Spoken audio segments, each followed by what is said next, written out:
Coming up this week on the Course of Life podcast, the wind whipped oceanside. Things got a little interesting at the RBC Heritage, where an Easter tradition was born, plus the LPGA on Hawaii and an interesting match coming our way. We're tuned into football and a long-running series. And this week's guest, a couple of mini golf enthusiasts that appeared on Holey Moley and are putting together a unique tournament series. We get into all that, plus baseball, getting dumber by the day, and our Easter Passover recaps when we always end with food. All of it brought to you by our friends at Desert Fox Golf, creators of the Phone Caddy, that easy little device that you strap on the pole of your golf cart that holds and locks your phone in and keeps it where it needs to be for your entire round. Mike, I don't know if you saw last week on Desert Fox Golf Social, but they're auditioning a really cool new patriotic phone caddy where they're mixing in the American flag on their wonderful logo. So if you're interested in that or any other phone caddy model, I'd encourage you to check those out. You can check them all out at desertfoxgolf.com. Our promo code's Course of Life, desertfoxgolf.com. Promo code Course of Life to save 10% off your phone caddy today.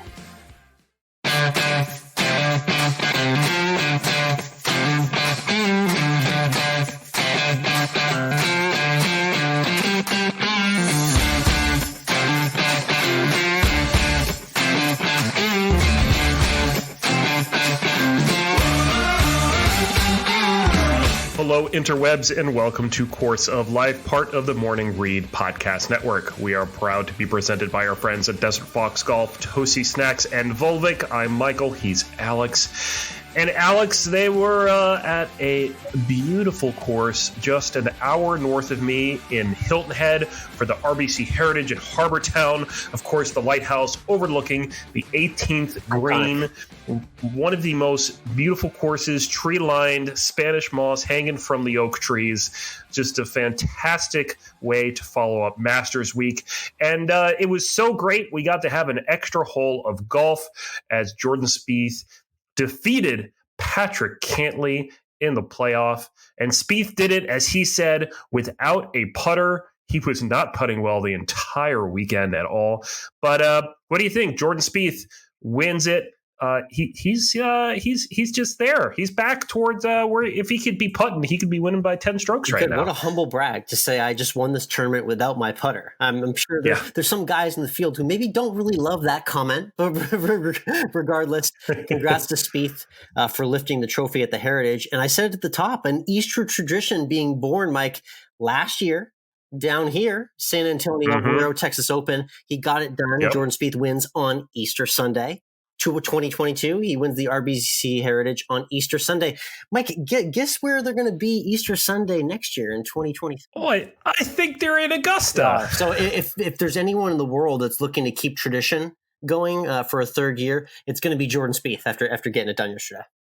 Yeah, he was asked whether he thought that was good vibes, and he certainly seemed to agree with that. So I'd say he could be putting on a different jacket next Easter Sunday, not tartan, something with a little bit more green in it, perhaps. But he certainly was playing awfully well and was able to hold off Patrick Cantlay, who made a great run there at the end as well. But in the end, it was, that getting out of both of them in that bunker on that playoff hole. And Jordan Spieth is awfully good out of the bunker in the playoffs. That was a really cruddy kind of semi-plug lie. There was nothing pretty about that. That's one of those bunker shots where you want to have the face open, but you need to kind of have a square or closed face, and he executed it perfectly. The short game paid off for Spieth big time. You and I had our picks dancing all around the leaderboard all week. It led with me picking Cameron Young at 80-1, who led after Thursday and was near the leaderboard heading into the weekend. He fell off, and then all of a sudden, you and I were head-to-head with HV3 and Shane Lowry. We couldn't have come much closer to getting a winner this week. Yeah, it was as close as we could get, maybe without actually doing it. Yes. Both those guys didn't seem to do quite as well. HV3 just kind of hung around, and Shane Lowry had a chance until he put up that double bogey on 14, and then just never was able to recover after that. But it creates a lot of drama, this course at Harbour Town. I think we maybe forget about it every year until we get to it, that it really is one of the more challenging courses on tour. And it presents sometimes some interesting situations like it did for Dylan Fratelli. Oh, yes, that's right, our Longhorn. I was about to put him on the hot seat because we had a Scotty Scheffler Masters and a Jordan Spieth Heritage win. So those are both UT Longhorns. So I mean, I've got Fratelli on the hot seat for a couple things right now. Yeah, and he hit his ball. I don't remember what hole this was. He hit it into the Spanish Moss. And it hung up in the Spanish moss. If you've never seen Spanish moss, if you've never happening, these are essentially dangling threads of moss, basically that look like tree branches. Spanish moss is a air based plant. It feeds off the air. It doesn't have a root structure in the ground, and it grows on the trees here in the Low Country. And it just kind of.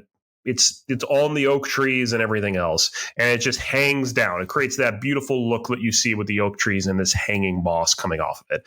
And you don't like to touch the Spanish moss because of the jiggers and the bugs in it. It's just not a good idea. Okay. But somehow his ball hung up in it and was in it. And so he needed to hit the ball out of the Spanish moss and back into the fairway, which he did, but he did it by addressing the ball facing his line. Right. Well, I mean, the ball is, think about this, the ball is suspended and hanging about 7 or 8 feet in the air, I would say, at least 6 feet in the air.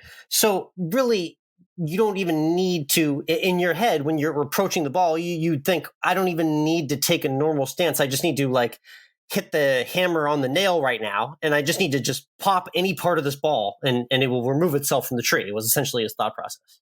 Which is what he did. He did a wonderful out from there, and was able to save par. What did he make for a moment? Save par until he was assessed a 2-stroke penalty because when he hit the ball, he was facing. His body was in the line of the ball, which you can't do because golf is dumb. So dumb. And again, we come down on these every once in a while. I'm hoping you stand as vehemently as I do. These moments in golf where it's like, we friggin' love this game, but sometimes these rules just have me scratching my head and driving me up the wall in anger. And this is one of them because he's clearly just a guy trying to hit a random ass shot out of a freaking bush of moss suspended in the air, and he's getting penalized for the way he's taking his stance. It just screamed of ridiculousness to me. Yeah, this is one of those unique situations where you shouldn't be assessed a penalty. I would like to give credit to Fratelli for even just thinking to knock this thing out on his own. I wish. What's funny is, if he had taken an unplayable, he would have just gotten a 1-stroke penalty, right? And drop in that sand right below, I believe. Yeah. Drop in bunker. So instead of that, he played it as it lied, and he took a 2-stroke penalty as a result. Sucks, man. That's just a golf stinks rule sometimes, man. The rules this game, silly at best, and that was on full display. So I feel bad for Fratelli out there. Maybe he can make up for it by continuing this Longhorn run and getting a win in the next week or two on tour. We will see. Let's talk about Hawaii, however, for a moment, because the LPGA was there for the Lotte Championship in Paradise, and it was a Wednesday to Saturday event. Yeah, what are your thoughts? They were leaning up against the Easter holiday, and I see the friends on the Corn Ferry Tour did the same thing with the Saturday finish. Kind of partially, maybe because of Easter holiday, but also just kind of experimenting with the idea of alternate day endings that aren't directly conflicting with a PGA Tour finish. What are your thoughts on the Wednesday to Saturday? I wonder how much the women would be able to benefit from ending on a Saturday in terms of television rights and getting more coverage. Yeah, I mean, they tried here and there, but if they really instituted it and regularly finished on Saturday, honestly, it would get my body clock on Saturday afternoon to kind of calibrate. And I think by proxy, I would tune into more LPGA finishes just merely because they weren't backed up and directly against the PGA Tour and other tours. So. Yeah, because, I love watching golf all weekend, but I'm not nearly as engaged on a Saturday as I am on a Sunday. True. Yeah, it's just, we're all waiting to see who's in the right position for Sunday. But if we had some actual drama on Saturday afternoon, I think I could get behind that. Mm-hmm. But congrats to H.J. Kim for winning on Saturday in Hawaii. So she notches that victory. Nice. Some news came out today, this Monday after Easter, about a new version of the match. Of course, it originally was Tiger and Phil, and it was Phil and friends, and now it's no professional golfers, whatsoever. So we've got 4-star NFL quarterbacks pitted together on the golf course. Now, again, in the star department, they've done a great job. It is going to be Tom Brady and Aaron Rodgers playing together against the young guns, Pat Mahomes and Josh Allen. So, on hindsight, what they've done in getting those 4 names on the golf course is incredible. That's great star power. But what is missing is the original intention of what we actually set to create to do with these matches, Mike, is some actual golfers here as well to join these football players. I don't see any insight on the card. No, and my reaction when I saw this on Twitter Day was I have zero interest in what happens during this match. Yeah, none whatsoever. I think there'll be words exchanged. Honestly, really, what I just want, I don't really need to see much of their golf. I just want the 5-minute highlight clip where we just dice up all of the ribs and the jabs and the insults, just like walking off the green. Like that's really all I need from this match. I'm not really interested beyond the gossip in those 4 guys swinging golf clubs together. I truly do like the idea of mixing in a golf pro with these quarterbacks, or you can go from any sport, any walk of life. But 4 NFL guys all playing, not sure if that's a hit for me.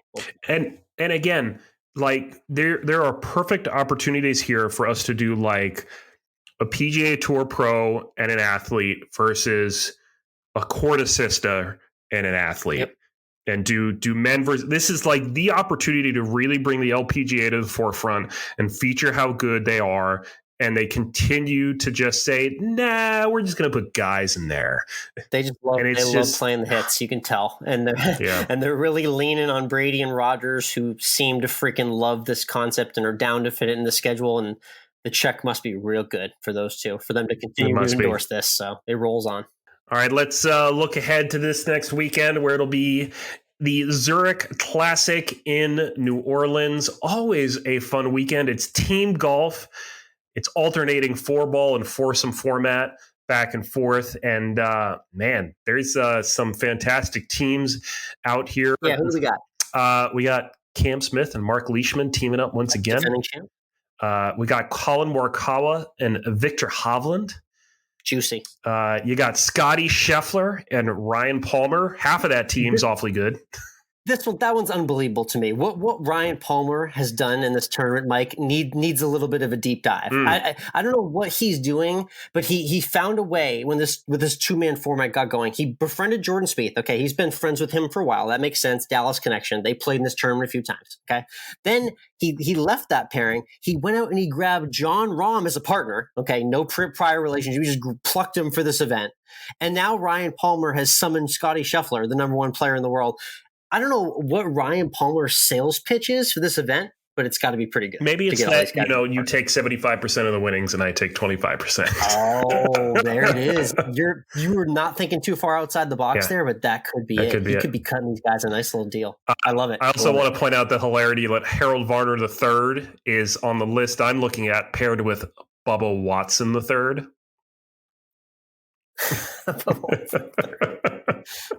Love that. Never seen the 3 eyes next to Bubba before. That's a new look. Yeah, it's a little different. He's technically a junior. Nice. But, it's interesting. Okay, good teams to watch out for. My full preview is up at runyourpool.com as well. So check that out and be sure to lock your picks in. And I'll officially throw our card up Wednesday evening on Twitter. I'm at Course of Life 1 and you're at MWRINC to see who we like this week, Zurich.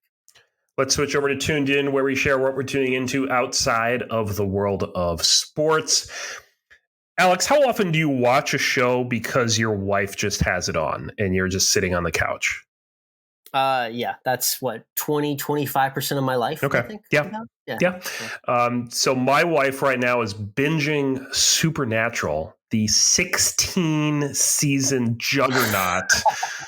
Oh, you know exactly how many seasons it is. I can see. I do. The funny thing is, the wife has only seen the first 5. and we're currently only in season 2. She has started to rewatch it. We're in like season 2 or something right now. I'm like seeing episodes. Like I'll see 1 or 2 episodes, and then I'll come back a few days later, and all of a sudden we're in the middle of season 2, and so we're watching Supernatural, and it's awfully interesting. Yeah, you seem very glued into it, counting down the moments until season 16. I'll watch it and I'll ask her questions about what's going on or what happened, like from the previous episode. Like there was one where Dean like almost dies, and I watched part of the episode, then I walked away and did some stuff and came back. And she's like an episode or 2 later, and I'm like, so did Dean what happened to Dean? And he's standing there on screen acting and still going strong. So it's like, okay, he survived, but what happened? She doesn't always respond. She's like, sit down and watch if you want to know. So. Yeah, this is the life of a spouse, is you watch your own shows together as a couple, but then there's also this set of shows where we go off on our own path, and you're just getting cliff notes, basically. Yeah, That's what you're pretty getting much. for 6 months. Pretty much, yeah. Love it. Cool. I'm tuned back into soccer here in Austin because it is a football town. Indeed, I talked a lot about Austin FC last year, and unfortunately, the conversation died off last season because the inaugural campaign was not too successful overall. But I'm here to report that things are off to an amazing start in April in Austin. The team is leading the Western Conference right now, and I'm headed to my first game this Saturday. So I can't wait to take it all in person, but I think we got something on our hands for season 2. Good luck. Thank you, sir. Let me just tell you that. Looking forward to lots of goals, which is always the highlight. If you're going to go to a soccer game, win, lose, or draw, you just want to see a lot of goals. It's true. That's what we're all here. It's true.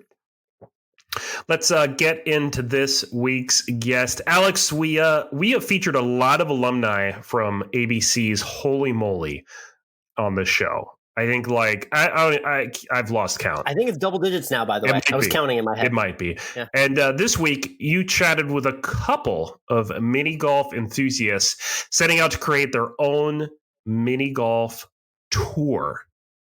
Yeah. Very intriguing. How a mini golf tour? What a dream filled concept that is, right? Well, these guys are going to bring it to life. Tom Loftus and Pat Sheridan, both Holey Moley alum, and this is a really cool conversation about a couple of guys taking their passion for mini golf in life and turning it into something real. This is a cool conversation coming your way.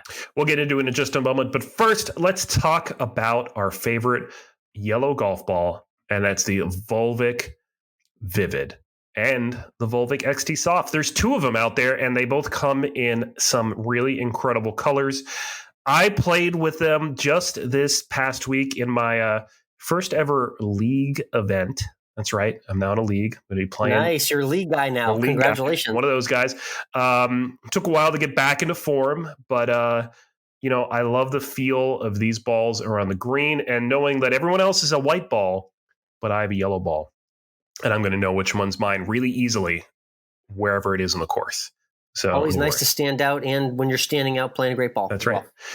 So you can head on over to volvic.com, volvik.com.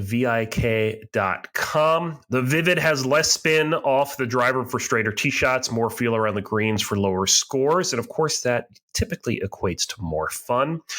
And the XT Soft is just pretty fantastic. It's got great feel, and it comes in a whole range of colors. You can get a multi-pack. You can get all the colors, and you can customize it so you're playing a ball that matches your shirt and really feel all put together out there on the course. Also at volvic.com, they got merchandise, towels, accessories, and some really cool collectible ideas.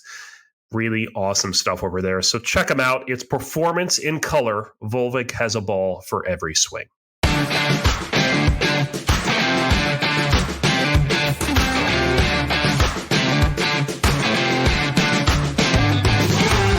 Next up on the tee, we have a couple of mini golf aficionados joining us. Tom Loftus with a couple of putts. He appeared on Holey Moley, as well as Pat Sheridan from Connecticut, the putting penguin himself. He's reviewed I'm somewhere in the neighborhood of 400 or more courses. Gentlemen, welcome to the Course of Life. How is everything? Doing good. Thanks for having us. Thanks for having us, Alex. We're excited to be here.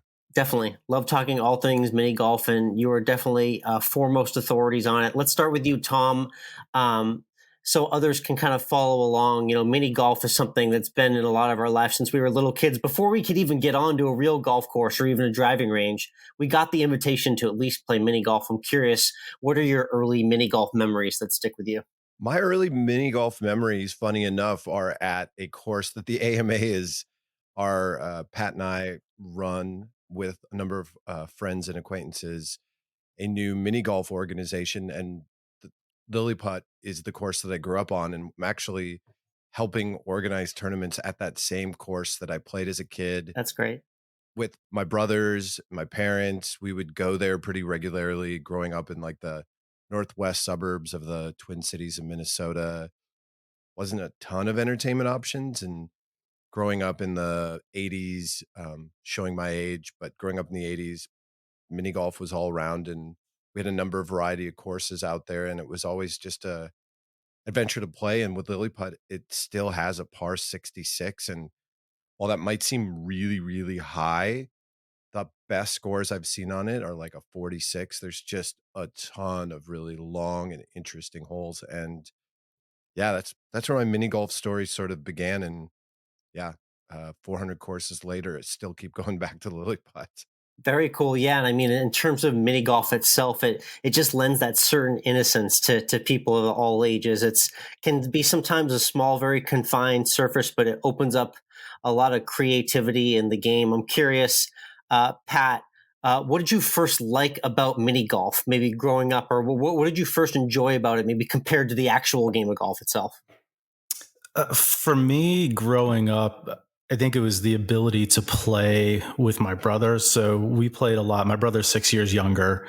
The course we probably played the most was over in North Kingstown, Rhode Island, because my grandparents lived there and a bunch of my family. So we spent a lot of time there. It was called Fiddlesticks. It's unfortunately been plowed under and turned into a Stop and Shop plaza at this point. Too bad. But what I liked about it was a family thing. It was something that, even as a, 12, 13, 14-year-old, my brother being only, 8, 9 at that point, we could do together, with the rest of our family and be competitive. And the course was kind of your real classic castle. It had the lights on the lower stands that had the different color, things over them. It looked very, if you looked at the pictures, it looked very mini golf. So it was just a setting that you felt safe in, and you had fun. You had the occasional hole in one, and it was just appealing that way. And that's really what got me hooked at a young age. Although I didn't really return to it until many years later. Seriously, it was, I think, like everybody or almost everybody, it was just a part of childhood growing up. Like Tom said, I'm a child of the 80s as well. It was, mini golf was a thing.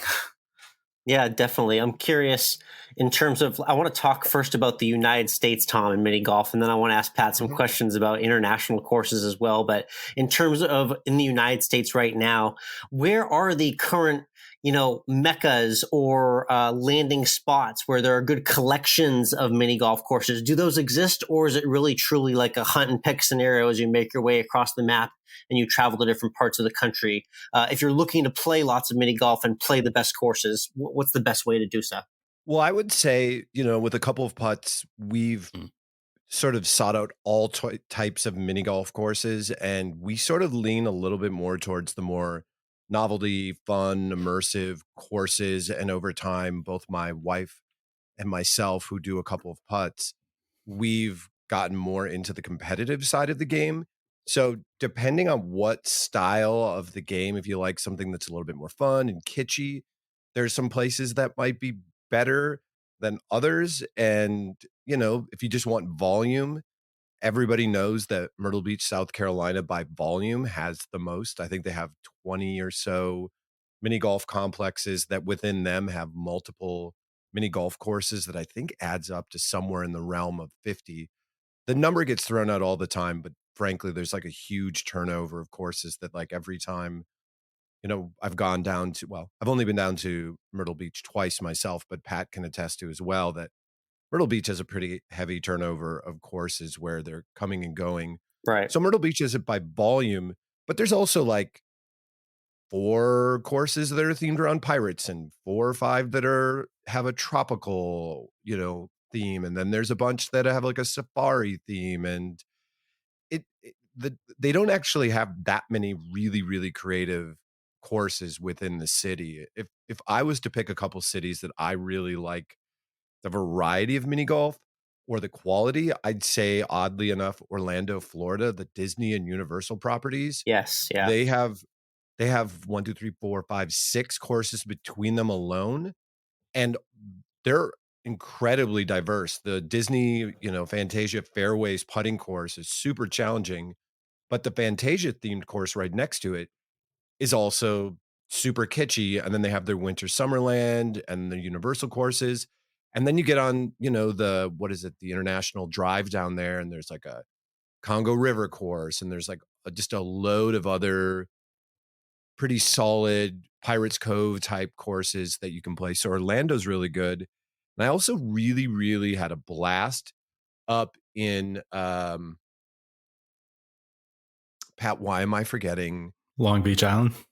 No. Long Beach Island is really good in New Jersey too. Why am I forgetting where Around the World is? Oh, Lake George. Thank you. Lake George, New York. It's upstate, just like near the Adirondacks. Very nice part of the country in the right season, yeah. Beautiful, beautiful part of the country, but they have an original Goonie golf course that was part of the chain that's in like immaculate shape. They have the Around the World mini golf that makes all of the lists. And then they have probably like another 10 courses spread around that have a pretty good variety. Like there's this one Hillbilly or something mini golf course. There's a bunch of courses with that name, but that one was really odd and interesting. They had like a couple Pirates Coves, but like the kitschier stuff and the, bigger, larger than life stuff, I thought they did it really, really well. Now, obviously, Pat mentioned, Long Beach Island and the Jersey Shore. Ocean City's got a ton of great courses, but those are probably my favorite. I have not been to Pigeon Forge, but that's like another place that has a million. And I haven't been to Branson, and hope to get there someday. Those are kind of the big family touristy places that just have, by quantity, an endless amount of options. Now, quality, I'd say the city that you're in, Austin, has, if you give it like an hour distance, is a pretty amazing variety of courses between Peter Pan, you have a Monster, go a little out of town, you got Putt Pub, you go a little bit out of town and you get Dreamland, Dukes and Austins. Yeah. It's a good town here, for admittedly. It. What's that? Pretty spoiled here, admittedly, in Austin, Texas with Putt-Putt, yeah. Yeah, we've both been down there a few times, and we love all the mini golf courses down there. Like the variety and the quality is super high. So kudos to you for living in a town with that many great mini golf courses. Yeah, that's an interesting selection of destinations, going from Orlando to upstate to New York to here where I am in Austin, Texas. In terms of peculiar courses, you mentioned kind of the experiential, kind of unique courses. I remember as a kid playing a course in a art museum in Massachusetts that was constructed with like very unique carves and lots of all natural materials, quite literally like within an art museum itself. And it was fascinating to me. What's the most peculiar course that the two of you maybe ever played before? I'll let you go first, Pat. Ooh, peculiar course. I'd have to think about that. I mean, other than the Holey Moley course, I would say one that always sticks out just because maybe it doesn't have the strangest of obstacles and stuff, but the whole atmosphere is kind of strange, is actually Mount Atlanticus in Myrtle Beach. And it's this multi-story indoor-outdoor complex that I believe used to be an old supermarket as well, that you can really tell when you're like in the parking garage, but it's all themed around like Minotaur and this kind of ancient Greek mythology in Myrtle Beach. So it's fun and strange and quirky and kind of everything that you really want from a mini golf course. So that one always sticks out as just like a weird course, but also really fun and very playable. And we actually ran a tournament on it last year. So it's a perfect combination for me. And it's funny because the combination of the themes is so odd. It definitely feels like someone was on drugs when they came up with it. And then immediately when I thought about that, I thought of an Ocean City, New Jersey course that Pat and I played last summer called Goofy Golf that had like a monk. I played 5 completely independently owned in different cities courses called Goofy Golf last year that are completely unaffiliated. It's like a weird old name that the game used to be called by some people, in the same way that some people call every version of mini golf putt-putt or miniature golf or crazy golf or Yeah, it's adventure like golf. Food Mart or Shop Mart or the food basket, you know? It's like goofy golf has gotten that, but there was a one hole where there was a hippopotamus eating a submarine sandwich. There was a monkey on a jet ski, and it was in like bad shape. And some friends of ours told us that they would like go smoke weed underneath it. And I was like, that kind of makes sense. And then when I thought of peculiar, I was like, what is peculiar? And then I was like, well, duh, Aaron from O Street Mini Golf and one of the other AMA organizers and it was my second visit, but he and I went to a Chicagoland mini golf course. I think it's like 8-hole mini golf course that's homemade. It's in a basement, and it's got like this death kind of haunted theme to it, which in itself, not that odd, except that it's in the basement of a fully functioning and active mortuary. Oh, wow. And okay. yeah, and it's the patron of the family, or the father, Mr. Algrim. He wanted to demystify death, so he built it in his basement, and it's like a community space that he invites people into regularly, and it's one of the most interesting courses and most peculiar that I've ever played. And then there's just a lot of artist design courses, and I think that's frankly like was in my adult life, that was my wife and I's sort of inroad to combining our past loves of mini golf. We had a first date of mini golf at an artist design course we'd never played. We really loved it. What was it? 8 years later, we got married there, which was like 7 years after we started a couple of putts, and we went from playing at an artist design course to now we help design and help museums, run artist design courses. We're working on one actually in Detroit, Michigan area, traveling there this weekend, the Cranbrook Museum, that we help them with a very distinct artist design mini golf course that we designed. Very cool. I love that background story with how you met your wife as well too, and we're going to get back to dating and mini golf. I do have a question about that for you guys a little bit later. I'm curious though, Pat. You mentioned on the Putting Penguin website you've played somewhere in the neighborhood of 400 courses in 40 states, and I'm seeing almost a dozen countries as well too. So outside the United States, I want to give kind of a little bit more of a worldwide appeal to this conversation and ask, what's the difference between kind of mini golf, putt outside of the United States, if at all, or do courses look the same truly around the world in terms of the feel, the size of the hole, and how playable they are? So it really depends where in the world we're talking about. If you pick, I would say, kind of Anglo-based countries, the UK, Australia, New Zealand, their miniature golf scene is very similar to what we would have here in the United States. Same type of courses, everything. If you move into Europe, especially continental Europe, the game really is completely different. They have completely different types of courses. We play what's commonly known as like adventure golf or miniature golf open standard. There's others that are very set courses. There's one that's based and built all on concrete. They use different types of balls. They use rubber balls without dimples. And so the whole look and feel of the game can be completely different, even though you're still just using a ball, a putter, and hitting it in a hole.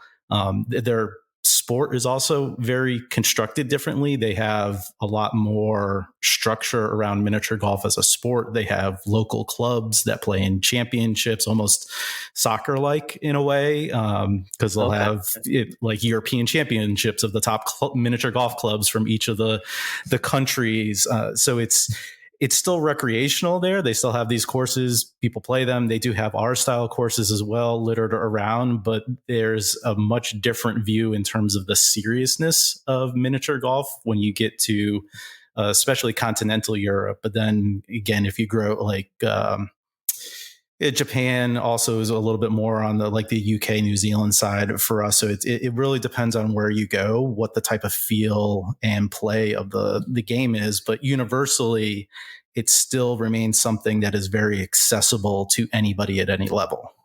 Nice. And on your map, I saw there were some elaborate places pinned, like Iraq, I believe, Baghdadi, and Malaysia. Were those submitted from readers, or was that you actually making those treks yourself? Yeah, so the 400 courses, some of those, probably just under about half, are actually submitted. So we're kind of like a Yelp of miniature golf courses as well. So the ones from Iraq are probably our favorite visitor reviewed ones, because they're both from individuals who were on army bases there, who built, I think it was like 2 or 3 holes on the course, and they put in a review for them, and they were really quite funny and how they did it. The one from Singapore was actually from my dad. He got a chance to visit there when he was in his professional life. He spent a lot of time in Asia, and that was one place he had visited for work. He found this resort that actually had 3 different styles of miniature golf courses, 2 of the European styles, one of the more American ones. So he went and played and did the reviews for us. And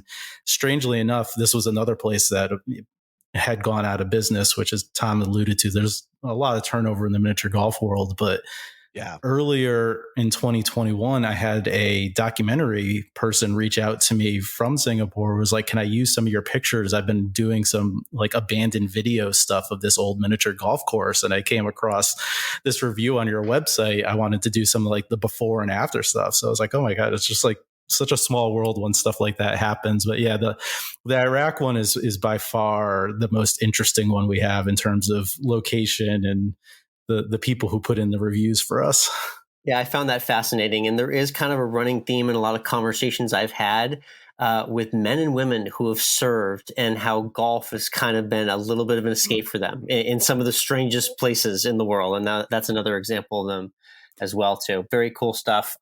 In terms of mini golf, I wanted to ask about this. Tom, all right, so you met your wife and played mini golf on the first date. You know, the cliche of mini golf and couples on dates, you know, in your time and playing all the courses that the both of you have, I imagine that you've seen some sort of awkward moments or interactions, or maybe dates gone wrong on the mini golf course. Do you have any notable stories from your day of dates you've seen on the course? Well, I'd like to say that I feel like I tracked down my whole notion of dating early on, of like what that could look like, before I even could conceive of what that would be, from like the first Karate Kid movie, where Danielle and what's her face? I can't remember her. That Daniel and his date went to. They're like, oh, we're gonna go to the golf and stuff, and then Cobra Kai, they actually like kind of did the same thing. And oddly enough, my wife and I have played that golf and stuff in Norwalk, California. Oh, nice. It's near Anaheim. It's an amazing complex. It's one of our favorites. But I think that like early on sort of registered with me. And weirdly enough, I don't know that I have any experiences about seeing mini golf go awry on dates. I actually think it's like such a great way to have for people to like have a fun thing to do as a date, where it's like interactive. You can have a conversation. You might be waiting behind groups. It's public, so you don't have to feel like you're in an awkward, like enclosed space. Right. And then on top of that, it's not like a movie where you just like lots of awkwardness. Like most people don't play a lot of mini golf or golf. So they're going to do goofy things. The ball is going to have all sorts of weird trips to the cup. And I think it lightens the mood. So I can't really think of any super negative stories about it. I think my wife and I probably, as we've more like started design courses and stuff, have maybe like argued playfully about like what hole design or way to design a course could be better. But even then, like, yeah, I mean, we play all the time, wherever we go, wherever we travel. And it's a thing we really enjoy. Like I've, had been and still kind of running a little independent record label called Modern Radio. And my wife's been an artist and fabricator and illustrator and caricature artist. And I'm not like gifted as an artist, and she doesn't really care that much about music. Like I have like a whole half wall shelf of records, and she's literally never picked one up to be like, oh, that's like a thing I have. Or a thing I really like. But like, mini golf was sort of the thing in the middle that we both really like had the same sort of passion for like the immersiveness of it and the playfulness of it, and just like the fun, nostalgic memories of it. That it's kind of how our whole relationship weirdly evolved from it. We had like early conversations. We were going out to the Jersey Shore and we were meeting up with her family, where we ended up in a different state because we were in such like an involved conversation about ideas for like a future mini golf course that we hadn't even been designing yet. That we stopped looking at our map and we're like, whoops, we're in Maryland. We should probably get back into New Jersey. That was quite a tangent. Wow. Yeah.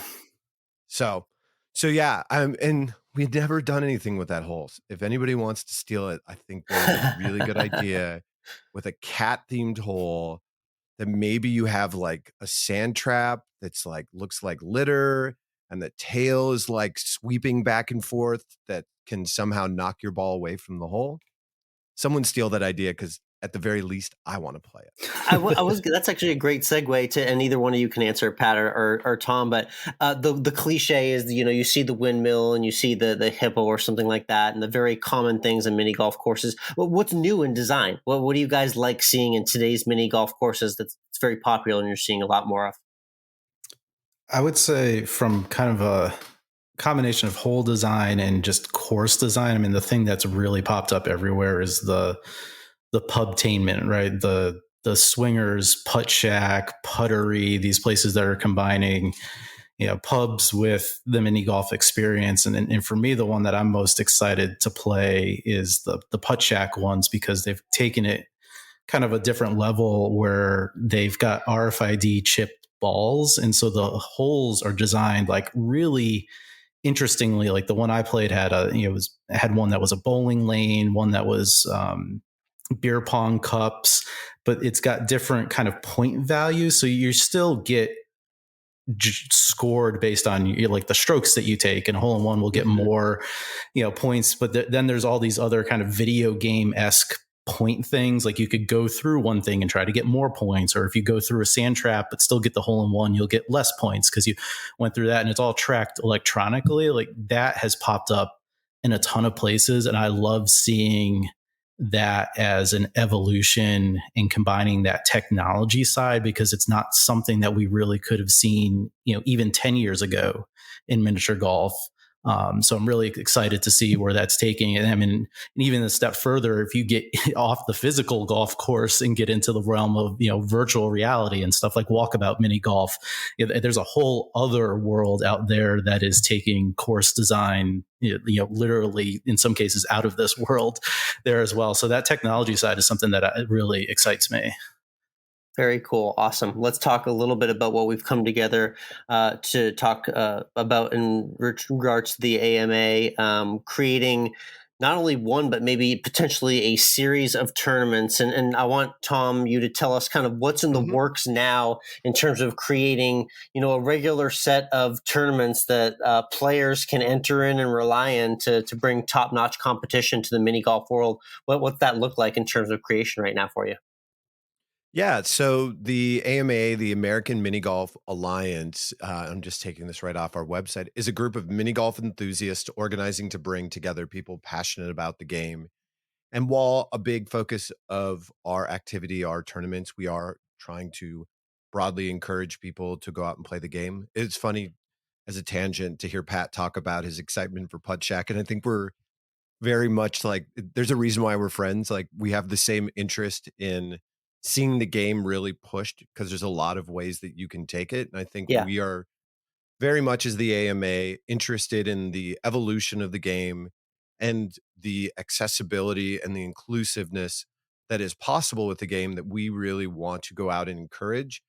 And this all sort of came out of a bunch of us, myself, Pat, Aaron Kaminsky, my wife, Mandy, who also does the putting ping with Pat, and our friend Randy Rice, talking about all these other little tournaments that we had that didn't really have any affiliation, that were in the country, and knowing other people that were organizing tournaments, and they weren't part of any governing body. They weren't a putt-putt course, so they couldn't be part of the PPA.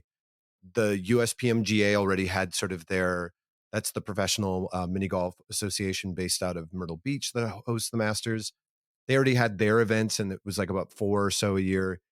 And then there's all these other unaffiliated events. And so our idea was just to collect them together. We all had meeting through Holey Moley. We're like wanting to meet up. And then we're like, oh, we got this tournament. You should come out to it. And then they're, inviting each other to each other's tournaments. It's like, well, why don't we invite the people that come to our tournaments to all of them and to set something to encourage people to do that with collecting the scores from all those tournaments, having a membership where if you're a member, you can get points for any of these tournaments that are affiliated with our organization that will count towards a national ranking, because that really doesn't exist in the United States. There's been all sorts of different point systems and tournaments that are really prestigious that happen every year, but it's not like F1 or NASCAR or, the PGA and lots of other big professional sports where it's like really clear where to find that. It's just not really organized here. And frankly, They do a lot of that in Europe and the UK especially. And I think we wanted to bring it all together. So if you look at the AMA event for 2022, it's like, well, how did you pull them together? The first one that we have, the next one that we have coming up, the MC Mini Masters, is our fellow Holey Moley alum, Mick Cullen. He's been doing this tournament in the northern Chicagoland area for 25 years. So we're just like, hey, what if you do exactly what you're doing? And we open it up a little bit more to the public and encourage people to come to it. And the people who rank the highest get some points. They're good putters if they're winning these tournaments. All of these tournaments with like anywhere between 20 and 50 people. Let's invite more people in and give more opportunities, make it more public and well publicized, and see what happens. And so we're in the first year of that. And I think our goal is to have 10 events overall this year. And we have 1, 2, 3, 4, 5 on our websites, a 6th one that's already happened. We probably have 2 or 3 that we're just looking to confirm with some courses and some organizers, but hoping by the end of the year we have 10. Love that. I love the goals too. Very well said. And it's a no-brainer move to bring everyone together in the form of a tournament series and really truly tracking player rankings. I'm curious, before we get to our quick shot questions and wrap up, what people can expect when they potentially come to a tournament, whether they're there to play or to watch. What type of environment do you want to see? We want to see fun. I think one of the things that kind of differentiates mini golf a little bit from golf is you want that excitement. Like you won't see, at least at our tournaments, any of the quiet please signs up there. I know people take it seriously. Obviously I take it seriously. I've been doing it for 20 years. And, but at the same time, miniature golf courses are often, near roads or in strip malls or, if you can't yes. put with some sounds around as a semi truck drives by, then, you've got some bigger problems out there. So I think that's really what we want. We want an atmosphere that, if you're playing, again, a lot of these courses, like our tournament, we play up at Matterhorn Mini Golf here in Connecticut, which is entirely Switzerland themed. So you're, playing on a hole that's got Swiss cheese or Toblerones or the Alpenhorns, and you can't, but have fun doing that. So I think you're going to find if you're playing, the people are going to be competitive. People will practice beforehand. They'll learn those holes. They'll want to win.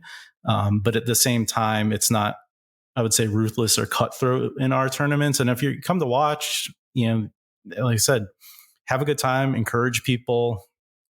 You will see, I guarantee any of these tournaments, you will see people make miniature golf shots that you never thought possible and see holes in a way that if you were just a regular person kind of going on that course for the first time, you would not ever think of playing the hole that way. And that's one of the coolest things, is just watching people analyze a course like that. I mean, I have to imagine it's the smaller version of what some of the PGA pros do, right? When they go out to Pebble Beach and they just can figure out like, all right, well, I'm going to do this, this, and this, and make these fades and draws and stuff. The same thing happens on the miniature golf course. Mm-hmm. It's just, I'm going to hit it around the windmill this way and hit this brick, and that's a new way to play the hole and hopefully get a hole in one. Very cool. Nice. It's Tom Loftus and Pat Sheridan, AMA. Love the mini golf summit and circuit being put together for the game. Let's finish with some quick shots. You guys can answer as fast as you like. These are very easy questions. First one, do you prefer mini golf or putt-putt? Mini golf. Mini golf. Okay. And what's your go-to golf ball color when you mini golf? Blue. Ooh, that's a good question. I have so many. I would say white, only because we have a putting penguin ball that is white. Fair enough. We and do have your greatest shot ever on the mini golf course, was it a hole-in-one or not? Hole-in-one. Hole-in-one for sure. Love it. Let's finish with our 19th hole question. When you get done with a round on the course and you get into the clubhouse, what's your go-to order, your favorite meal and your favorite drink to order at the end of the day playing? It's got to be ice cream on a mini golf course. As much as I want to say beer, it's ice cream. Fair enough. What do you think, Tom? I think I'm going to say pizza. And being in the Midwest, if they would have deep fried cheese curds, I think that would be good. And, I guess sticking with the dairy, who can't help but go for some ice cream? But yeah, I think those would be the top of my list. As much as it's nice to have a drink, I do feel like sometimes it's like, yeah, I want to be a kid and I want to like a piece of pizza and I don't drink soda that often, but I feel like at a mini golf course, you just like revert to like 10-year-old brain. So yeah, I'm a big fan of the cheese curd answer. I've asked the question about 200 some odd times. That's the first time anyone has said cheese curds. So congratulations Midwest. for the uniqueness there. Midwest coming through indeed. Tom, Pat, thanks again for hopping on the Course of Life. Look forward to promoting mini golf with you guys a lot more, and we'll see you down the road. All right. Thanks for having us. And remember, go to amaminigolf.com and you can become a member for free. You just click on the button, and we encourage anybody who's interested in mini golf that wants to know more about competitive tournaments, go to the website. Membership is free and you'll get a card even. Love it. Thank you, Tom. Appreciate it.